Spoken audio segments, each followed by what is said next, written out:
નમસ્કાર. દિવસભરના તાજા સમાચારોમાં તમારું સ્વાગત છે. તમારી સાથે હું છું પિનલગીરી ગોસ્વામી. સમાચારો વિસ્તારથી જાણીએ એ પહેલા મહત્વના સમાચારો ઉપર એક નજર. મિત્રો, આજની વિડીયોમાં સૌપ્રથમ વાત થશે નકલી કિન્નરને અસલી કિન્નરોએ ચખાડ્યો છે મેથી પાક. ભરૂચમાં છેલ્લા 3 દિવસથી ઇકોમાં એક નકલી કિન્નર લોકોના ઘરમાં બેસીને બિંદાસ વસીકરણ અને લોભાવણી લાલચ આપીને મોટી રકમ પડાવતા હોય તેવી ફરિયાદો નોંધાઈ છે. આ પગલે વાયરલ ફોટાના આધારે એક સોસાયટીમાં પ્રવેશે તે પહેલાં જ નકલી કિન્નરને ઝડપી પાડીને અસલી કિન્નરોના હવાલે કરાતા મેથી પાક ચખાડ્યો છે. નકલી કિન્નરને ગંભીર ઈજા તથા સારવાર અર્થે ભરૂચ સિવિલ હોસ્પિટલ ખાતે ખસેડવામાં આવ્યા છે. મિત્રો, અન્ય મહત્વના સમાચારની વાત કરીએ તો અમદાવાદીઓ મજાથી પનીર અને બટર ખાતા પહેલાં થઈ જાઓ સાવધાન. ફૂડ વિભાગ દ્વારા શહેરના અલગ અલગ વિસ્તારમાંથી લેવામાં આવેલા પનીર અને બટરના નમૂના ફેલ સાબિત થયા છે. ફરી એકવાર ખાદ્ય પદાર્થ પર સવાલો ઊભા થઈ રહ્યા છે.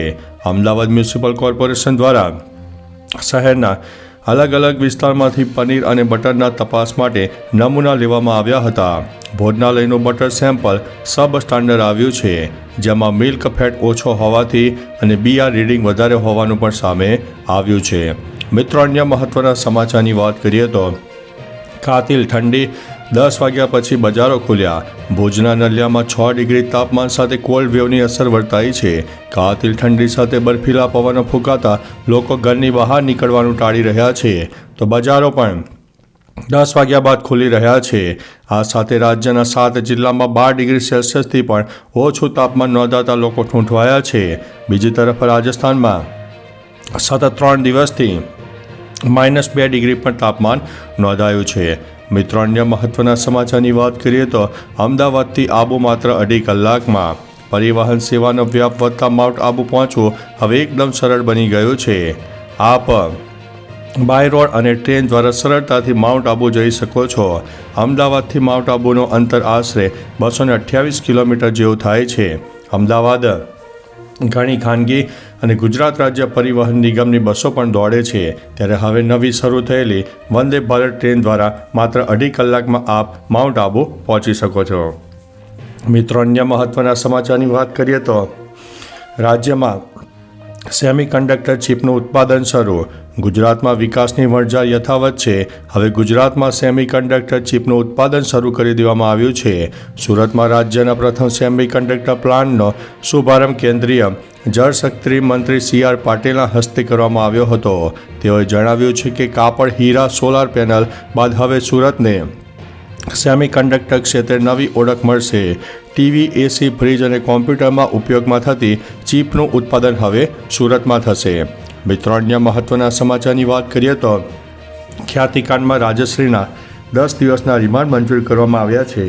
ખ્યાતિકાંડમાં આરોપી રાજશ્રી કોઠારીના અમદાવાદ ગ્રામ્ય કોર્ટે 10 દિવસના રિમાન્ડ મંજૂર કર્યા હતા.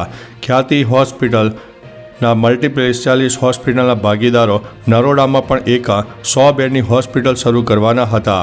જો કે ખ્યાતિ હોસ્પિટલ ખોટમાં ચાલતી હતી, તો આરોપીઓએ પૈસા ક્યાંથી લાવવાના હતા તેને લઈને પોલીસે હવે તપાસ હાથ ધરી છે. મિત્રો, અન્ય મહત્વના સમાચારની વાત કરીએ તો વલ્લી સ્થિત પૂનમ ચેમ્બર્સમાં ભીષણ આગ લાગી હતી. 15 ડિસેમ્બરે મુંબઈના વલ્લીમાં પૂનમ ચેમ્બર બિલ્ડિંગમાં બીજા માળે આવેલી રાજશ્રી એન્ટરટેનમેન્ટ ઓફિસમાં ભીષણ આગ લાગી. ત્યારબાદ ફાયર બ્રિગેડની ગાડીઓ ઘટના સ્થળે પહોંચી ગઈ હતી. આગની માહિતી મળતાની સાથે ફાયર બ્રિગેડની 10 ગાડીઓ ઘટના સ્થળે પહોંચી ગઈ હતી. આગને કાબૂમાં લેવાના પ્રયાસો હાથ ધરવામાં આવ્યા હતા. આ દુર્ઘટનામાં કોઈને ગંભીર ઈજા થવાના સમાચાર નથી.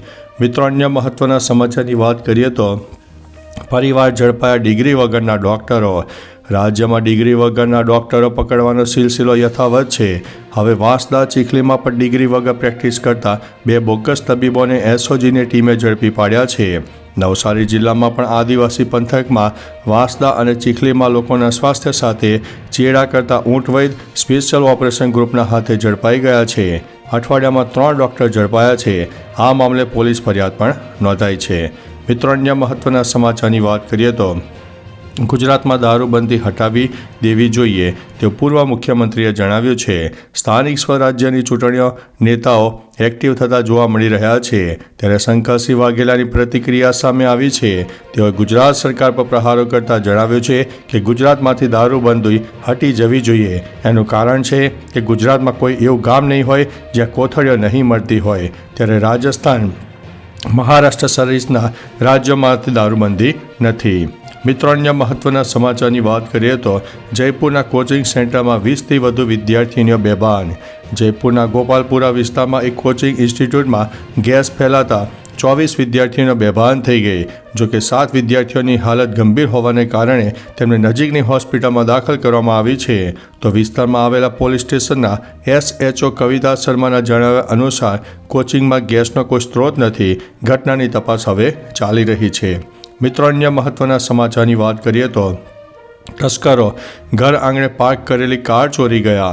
અમીરગઢમાં પ્રાથમિક શાળા નજીક એક મકાન આગળ પાર્ક કરેલી ગાડીની રાત્રિના સમયે ચોરી કરી હોવાની ઘટના પ્રકાશમાં આવી છે, જેમાં 2 ઈસમો ગાડીની ચોરી કરતા નજીકમાં લાગેલા CCTV કેમેરામાં કેદ થયા હતા. અમીરગઢ પંથકમાં તસ્કરોનો ત્રાસ વધ્યો છે ત્યારે વધુ એક ગાડીની ચોરીની ઘટના બનતા પોલીસ પણ એક્શનમાં આવી ગઈ છે. મિત્રો, અન્ય મહત્વના સમાચારની વાત કરીએ તો યુરોપ મોકલવાના નામે ઠગાઈ. અમદાવાદના એક યુવક સાથે યુરોપ મોકલવાના નામે ઠગાઈ થઈ હોય તેવી ઘટના સામે આવી છે. અમદાવાદના યુવકને નોકરી માટે લક્ઝમબર્ગ મોકલવાના નામે વડોદરાની ભેજાબાજ મહિલાએ 4.50 લાખ રૂપિયા પડાવ્યા હતા. આ મામલે સયાજીગંજ પોલીસે ગુનો નોંધીને મહિલા આરોપીની શોધખોળ શરૂ કરી છે. દિલ્હી ખાતે એપોઇન્ટમેન્ટના દિવસે જાણવા મળ્યું હતું કે અમને આપવામાં આવેલ એપોઇન્ટમેન્ટ લેટર ખોટા છે. આમ મામલો હવે ખુલ્લો પડ્યો છે. તો ચાલો મિત્રો, ફરીથી દેશ અને દુનિયાના સુપરફાસ્ટ સમાચાર લઈને મળતા રહીશું. ત્યાં સુધી અમને રજા આપશો. નમસ્તે.